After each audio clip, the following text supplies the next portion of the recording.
লেখিকা তাপসী দত্তের অলিক সুখ। বৃন্দা নে, দুধটুকু খেয়ে নে। দুধের গ্লাসটা বৃন্দার সামনে এগিয়ে দেয় লাবণ্য। না দিদি, এই তো এক থালা ফল খেলাম, আবার এখন দুধ? আর পারবো না গো। তোর জন্য নয় বৃন্দা, আমি আমার জন্য বলছি।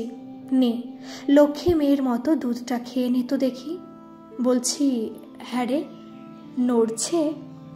তুমি যে কি বলো না দিদি, এখন সবে 3 মাস, এখন কি নড়াচড়া করে? লাবণ্যর মুখটা অন্ধকার হয়ে যায়। সত্যিই তো, ও কি করে জানবে এসব কথা? শিলাদিত্য আর লাবণ্যের 12 বছরের বিবাহিত জীবনে সুখ স্বাচ্ছন্দ্যের অভাব নেই কোনো। অভাব শুধু একটাই, সন্তানের। বিয়ের কয়েক মাসের মাথায় সন্তান আসার সুখবরটা শিলাদিত্য লাবণ্যর জীবনে এনে দিয়েছিল সুখের পরশ। পেশায় ইঞ্জিনিয়ার শিলাদিত্য চাকরির খাতিরে স্ত্রী লাবণ্যকে নিয়ে মুম্বাইতে সেটেলড। একার সংসারে টুকটাক কাজ তো লাবণ্যকে করতেই হতো, যতই বাই থাক না কেন। 2.5 মাস বেশ ভালোই কেটেছিল। এরপরই ঘটে গেল বিপত্তি। অসাবধানতাবশত বাথরুমে পা স্লিপ করে পড়ে গিয়ে মিসক্যারেজ হয়ে যায় লাবণ্যর। সুখের সংসারে আচমকা নেমে আসে দুঃখের অন্ধকার। ডাক্তার জানিয়ে দেন লাবণ্য আর কোনোদিনও মা হতে পারবে না। বিপর্যয়ের ঢেউয়ে লাবণ্য মানসিকভাবে পুরোপুরি ভেঙে পড়ে। দিনের পর দিন যায়, লাবণ্যর অবস্থার কোনো উন্নতি হয় না। একা শিলাদিত্য লাবণ্য আর সংসারের হাল সামলাতে নাজেহাল হয়ে পড়ে।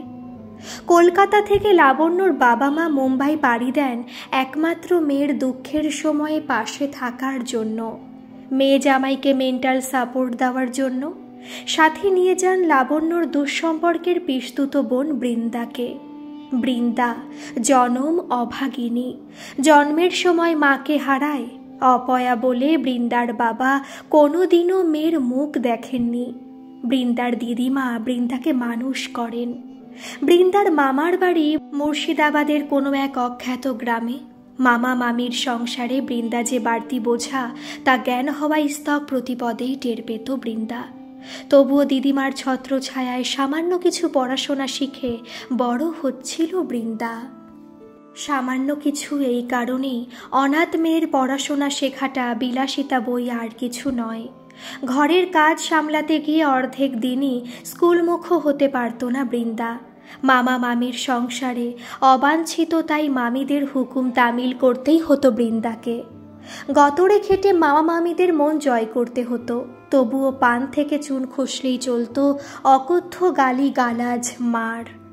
দিদিমার তত্ত্বাবধানেই 15 বছরের কিশোরী বৃন্দার বিয়ে হয়ে যায় এক অবস্থাপন্ন কৃষক পরিবারে। কিন্তু হায় বিধি বাম, বৃন্দার কপালে যে বিধাতা সুখ লেখেননি।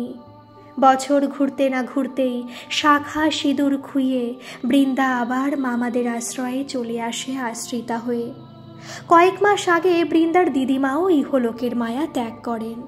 বৃন্দাকে বটগাছ হয়ে আগলাবার মতো আর কেউ রইল না। মামা মামিদের অত্যাচারের মাত্রা সীমা ছাড়াতে লাগলো। ঘটনাক্রমে লাবণ্যর বাবা মা দেশের বাড়িতে কিছুদিনের জন্য বেড়াতে গেছিলেন। বৃন্দাকে দেখে বড্ড মায়া হয় ওনাদের। একমাত্র মেয়েকে বিয়ে দিয়ে দূরে পাঠিয়ে দিয়েছিলেন। এখন আর এক অভাগিনী মেয়েকে ভালোবেসে ওনারা নিজেদের বুকে টেনে নেন। কয়েক মাস ধরে বৃন্দা লাবণ্যর বাবা মায়ের আশ্রয়ে মেয়ে হয়ে ঘর আলো করে রয়েছে। মুম্বাইতে বৃন্দা এসে লাবণ্যর সংসারের দায়িত্ব তুলে নেয় নিজের কাঁধে। স্বভাবে ভারী মিষ্টি মেয়ে বৃন্দা, খুব সহজেই সবাইকে আপন করে নিতে পারে। বৃন্দার হাতের জাদুতে ঝড়ে তছনছ হয়ে যাওয়া সংসারটা যেন আবার প্রাণ ফিরে পায়। লাবণ্য ধীরে ধীরে সুস্থ হয়ে উঠতে থাকে। সব বুঝে শুনে লাবণ্যর বাবা মা বৃন্দাকে কিছুদিনের জন্য লাবণ্যর সংসারে রেখে দিয়ে যান। বেশ কয়েক মাস কেটে গেছে। লাবণ্য এখন বেশ সুস্থ। শিলাদিত্য আবার নিজের কাজে মন দিয়েছে। সংসারের কাজ প্রায় পুরোটাই বৃন্দা সামলায়। খাওয়া, শোয়া, ম্যাগাজিন পড়া আর টিভি দেখা ছাড়া বিশেষ কিছুই কাজ নেই লাবণ্যর। রোজের মতোই সেদিনও দুপুরে খাওয়া দাওয়া সেরে টিভিতে সিনেমা দেখতে মগ্ন লাবণ্য। সিনেমার নায়িকার সাথে নিজেকে ভীষণভাবে একাত্ম করতে পারছে লাবণ্য। এ যেন ওরই জীবন গাথা। নায়িকাও আর কোনোদিন মা হতে পারবে না। কিন্তু দিদি, ফলটা খেয়ে নাও। এক থালা ফল প্লেটে সাজিয়ে হাজির বৃন্দা। একদম ঘড়ি মেপে সব কিছু। লাবণ্যর যত্নে কোনো রকম ত্রুটি করে নাও। বৃন্দাকে দেখেই আইডিয়াটা মাথায় বিদ্যুতের মতো খেলে যায় লাবণ্যর। মা বলেন শুভস্য শীঘ্রম, তাই কোনো ভনিতা না করে সরাসরি প্রস্তাবটা দেয় বৃন্দাকে। তুই ফলগুলো টেবিলে রাখ, আমি ঠিক খেয়ে নেব। তবে আমার কিন্তু একটা শর্ত আছে। বল, তুই রাখবি? ফল খাবে দিদি, তাতেও শর্ত? ঠিক আছে, আগে লক্ষ্মী মেয়ে হয়ে ফলটা খেয়ে নাও, তারপর আমি তোমার সব শর্ত মানব।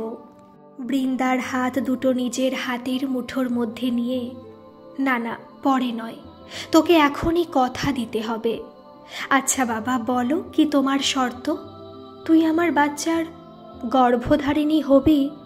আচমকা এমন উদ্ভট প্রস্তাবে হতভম্ব হয়ে যায় বৃন্দা। কি বলবে ও? এও আবার হয় নাকি? লাবণ্য দিদির মাথাটা বোধ হয় পুরোপুরি গেছে। কিরে, চুপ করে আছিস যে? কিছু বল। কি বলবো বলো দিদি, তুমি এমন একখানা সৃষ্টি ছাড়া কথা বললে। এও আবার হয় নাকি? কেন হবে না? সব হয়। তুই রাজি কিনা শুধু সেটাই বল। দিদি, তুমি এমন কাজ করো না। নিজের স্বামীকে অন্য মেয়ে মানুষের হাতে তুলে দিলে তোমার সংসারখানা ভেসে যাবে গো। মনে এমন চিন্তাও এনো না কখনো। ধুর বোকামে, নিজের স্বামীকে ভাগ করব কেন? তুই সারোগেট মাদার হবি। কি বললে দিদি? কলগেট নাকি? আমি মুখ্য সূক্ষ্ম মানুষ, অত শত আমি বুঝি নে বাপু। তুমি আমাকে একটু বুঝিয়ে বলবে? আরে কলগেট নয়, সারোগেট। যাক, শক্ত শক্ত কথা তোর বুঝে লাভ নেই। তোর গর্ভ আমাকে 10 মাসের জন্য ধার দিবি। এই সময়ে আমার সন্তান তোর গর্ভে একটু একটু করে বেড়ে উঠবে। আমি তোর মধ্যে দিয়ে মা হওয়ার স্বাদ নেব। কি বলছো দিদি? কিছু করব না, এমনি এমনি আমার গর্ভে বাচ্চা আসবে? আমার মধ্যে বেড়ে ওঠা প্রাণকে আমি প্রতিটা মুহূর্তে অনুভব করতে পারবো। তোকে কিছুই করতে হবে না, যা করার ডাক্তারি করবে। এখন বল, তুই রাজি কিনা? তোর সারা জীবনের দায়িত্ব আমি নেব। তুই চাইলে আবার তোর বিয়েও দেব। না দিদি, আমার কিছু চাই না। কোন মেয়ে না চায় মা হতে বলো? আমি রাজি।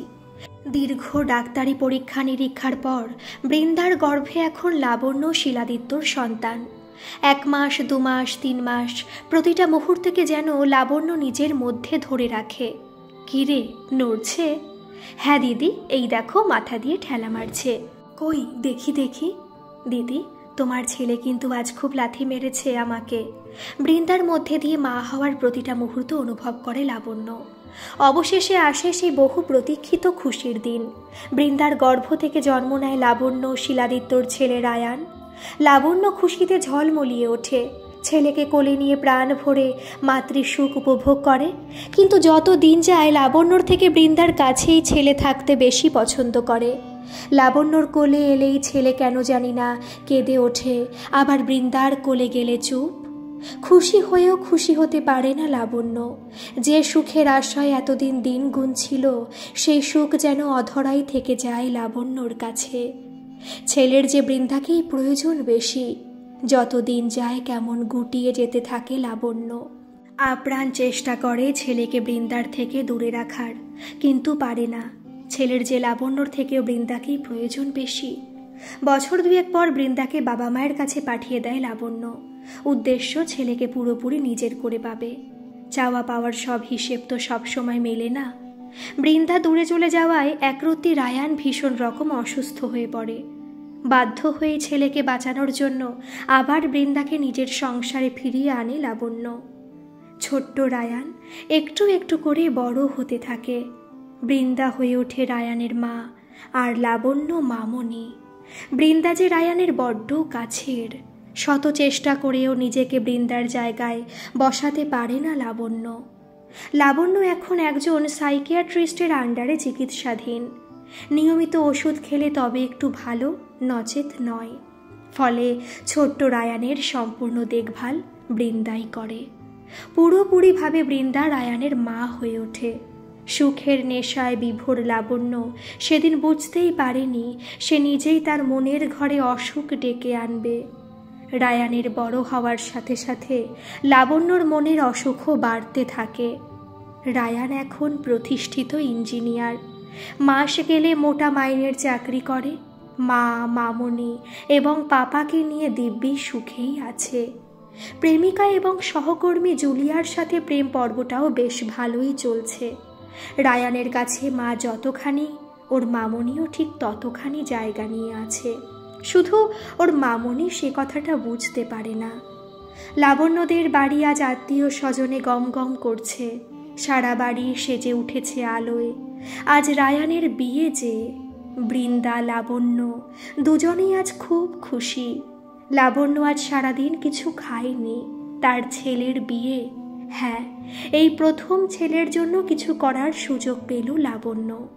টাকা চিকিৎসায় লাবণ্য এখন বেশ সুস্থ। বরবেশে রায়ান বিয়ে করতে যাবার জন্য প্রস্তুত।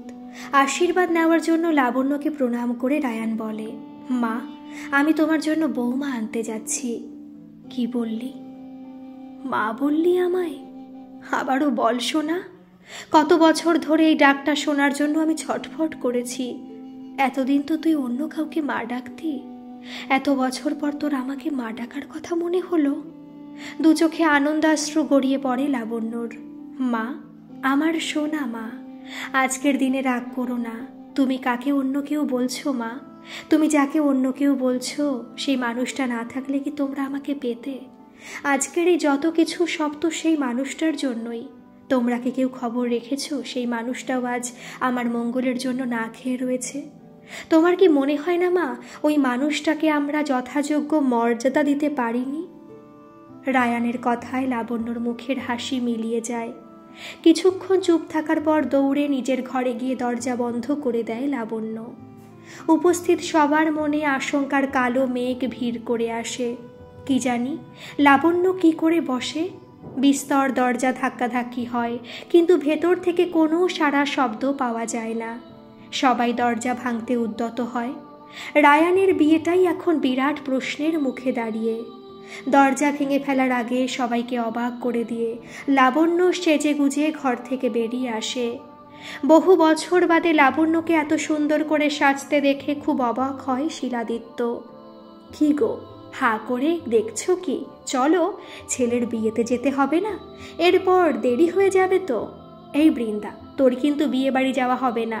ছেলের মাকে বিয়ে দেখতে নেই তো। তুই একেবারে কাল বধূবরণ করে তোর ছেলে আর ছেলের বউকে ঘরে তুলবি। 10 মাস কষ্ট সহ্য করে তুই রায়ানকে জন্ম দিয়েছিস। তুই রায়ানের আসল মা। মিলনের আলোয় আলোকিত বিয়ে বাড়ি হাজার নক্ষত্রের ন্যায় ঝলমল করে ওঠে। গল্পটি যদি ভালো লাগে তাহলে প্লিজ একটা সাবস্ক্রাইব করে দেবেন, আর কেমন লাগলো একটা কমেন্ট করে জানাবেন। ধন্যবাদ।